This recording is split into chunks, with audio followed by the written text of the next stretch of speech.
Hi, and welcome to Journey Forward with Jory Rose, where you will gain insights, tools, and inspiration to get unstuck and live your best life.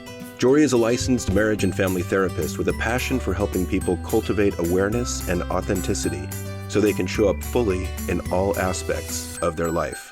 And now, here's Jory.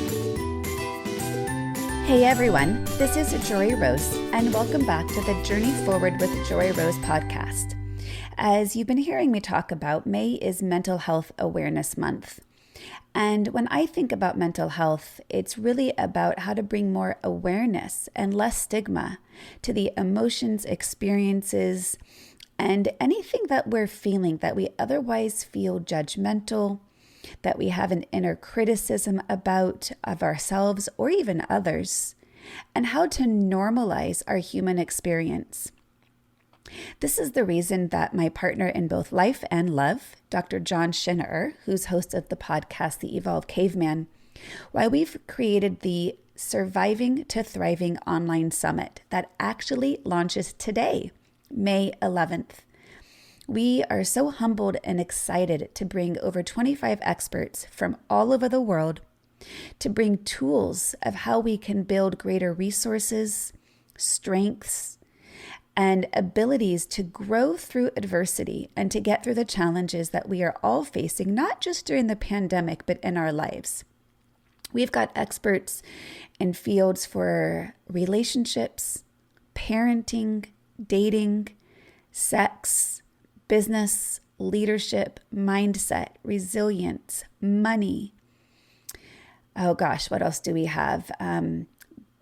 Marketing, porn addiction, anger management, masculinity, positive psychology. I mean, the list of these experts that have been so graciously willing to connect with us and share our tools to give out to our viewers has been just a beautiful experience in a very values-driven project that we've been doing.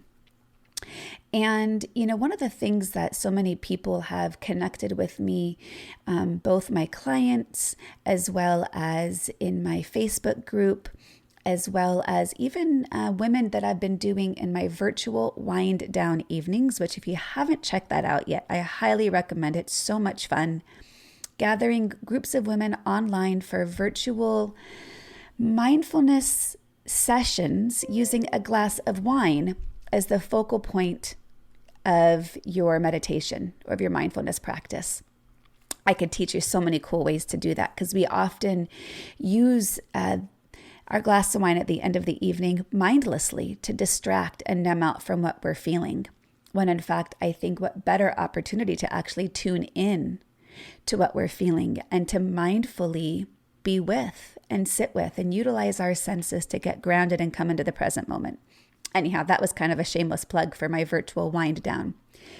But what I was trying to get to is a conversation I've had with so many people of what does it mean to be thriving through this pandemic right now?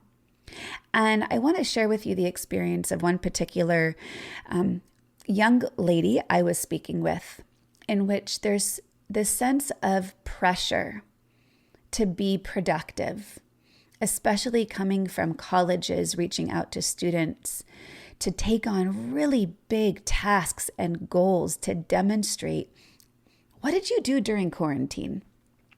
And for some people, especially young adults who are on that race in high school and college, which can often feel like the race to nowhere, this is a great opportunity to look at and be curious about the pressures we feel to have to be doing so much right now. And even in this summit that we're offering, it's not necessarily to do more, but growth comes in all different forms.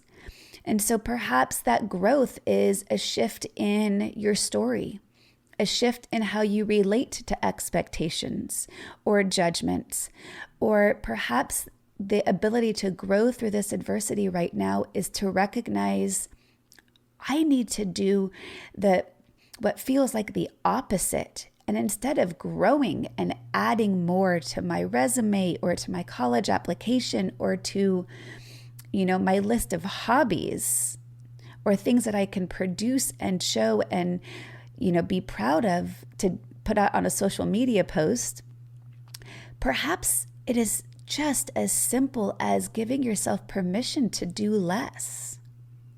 Because what I find is we are constantly human doings rather than actual human beings. And the way that we thrive is not necessarily by adding more skills to add to a resume, so to speak. But maybe it's giving yourself the gift of time to not have to perform, to not have to always be doing, and most importantly, to let that be okay. So especially in Mental Health Awareness Month, when we're looking at the stigma attached to challenges we have with our emotions and what goes on inside our mind, let this be a great opportunity that we can actually go from surviving to thriving, often by doing less, often by giving ourselves the compassion, giving ourselves the space to not be on a race compared to anybody else, but to really give us to be a time to tune in to your needs, to your values, to what your body is craving, such as rest and stillness. And of course, this isn't going to apply to everybody, but I think for so many of us, it's so easy to be comparing yourself to running somebody else's race, or seeing those posts on Facebook of all the people who are baking these amazing dishes, or who have accomplished hiking a certain number of miles in each month, or who are learning a new language or taking free online classes at Yale, whatever it is. That's not necessarily thriving if it's not bringing you peace, calm, joy, awareness. So allowing this time to really let it be, to tune into what are your needs right now, and most importantly, to honor them unapologetically. So as we kick off this online summit, and even if you are listening at any further point, these videos and interviews are always going to be accessible. So be sure to check the link in our show notes, or at least visit theultimaterelationship.com, where the videos are being housed. So at any future point, you are welcome to access all 26 experts. And we're kicking it off, John and I, talking about relationships. And I wanted to talk a little bit more today about some of the things that we're highlighting, because I know if you've been listening to the podcast, you've heard me say this before, and I'm going to say it again. Love is not enough. I know that's a really inconvenient truth, but right now during the pandemic especially, we are being faced with the challenge of being with our partners 24/7. I mean, I've even seen some comments on Facebook of women complaining that their husbands are blinking too loud. It's just an example of the irritations of the minute little things that are getting on our nerves as a function of not having any space. So know that you're not alone. We are not used to having to be with our partners literally 24/7, because all the ways that we've been able to create space by going to work, by going to the gym, by going to a yoga class, having girls' night out, even just carpooling the kids around, all of those freedoms have been temporarily put on pause. And so, as I've probably been saying many times, if you've been listening to any of my social media outlets, and especially I talk about it a lot in the summit, in relationships, whatever was under a floodlight, I'm sorry, I said that backwards already. Whatever was under a flashlight of awareness is now under a floodlight of awareness. That anything that had been seeping beneath the surface, anything that was just under the radar, is now been exposed. It's even, I know Brene Brown talked about this. I believe it was on her talk with Jimmy Fallon, where she says, we now get to see where all these fault lines are coming up. And in these fault lines, we're noticing the cracks in an otherwise perceived stable relationship. And that's not to say anything is fundamentally wrong. It is a reminder to how are you tending to the relationship? Because life is so busy, and we know this. And ideally, our relationships are the number one thing that we place our focus and attention on. And it tends to be the number one thing we take for granted. We schedule so much in our lives. We schedule appointments, we schedule interviews, we schedule the dentist, we schedule haircuts. This is, of course, when the world is open. But we tend to not schedule time with our partners. And they get to be put at the last of the list. And then we have the expectations that we're going to be their top priority, or vice versa. So one of the ways that we can utilize this time during shelter in place, during quarantine, during this pandemic, is to consciously schedule time for you and your partner. And what does that time look like? Perhaps it's time to do a check-in, to talk about how are things going in our relationship? What are your needs? Are your needs being met? If they're not being met, am I even clear on how you need your needs to be met? Because we don't do those check-ins nearly enough. We go off assumptions. We build resentments. Those can lead to judgments. Those can lead to making it difficult to step towards our partner. And then we get disconnection. So having an opportunity to create conscious time and space dedicated to the strength and to the skill building and to the intention in which you put into your relationship is really, really important. And I know for many people, this might be totally foreign and it might feel awkward because normally this was easier to be done, going out to a restaurant and out of your home environment. So right now that might have to be creative, get a glass of wine, lower the lights, make it a more sensual setting, and give yourself the space to communicate authentically. And in that, be really compassionate to what's coming up for you and what's coming up for your partner. Because what we do know is stress, anxiety, overwhelm.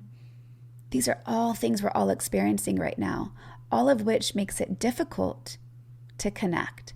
Can also make it difficult to maintain your sex drive, which is something that we're seeing as well as a decrease in libido as a result of the stress and anxiety that many people are feeling. So in talking about some more relationship tips that are really, I think, beneficial right now more than ever, have gratitude and appreciation for your partner. And I know this sounds probably redundant and overly simplified, but it's something that the more couples I talk to, they don't actually do this. So the key is to thank your partner even for the things that they're supposed to be doing. I've had people say to me, well, why should I thank him for going to work? Why should I thank him for taking out the garbage? Why should I thank her for putting the children to bed? It's their job. Why should I have to thank them for doing what they're expected to do? Well, it's really simple. In order to be a master in your relationship, studies show that you need to have a ratio of 5-to-1 positive to negatives in your relationship. So you need to be looking for constant ways to fill up your emotional bucket. So when the slights, when the irritations, when the annoyances like blinking too loud come up, you have enough positives in the reserves so it doesn't deplete you as a couple. And in the science of gratitude, we also know that when we feel appreciated, we are more likely to be giving of ourselves to those around us. So if you recognize in listening to this, I don't think I thank my partner enough. I wonder what I could do different.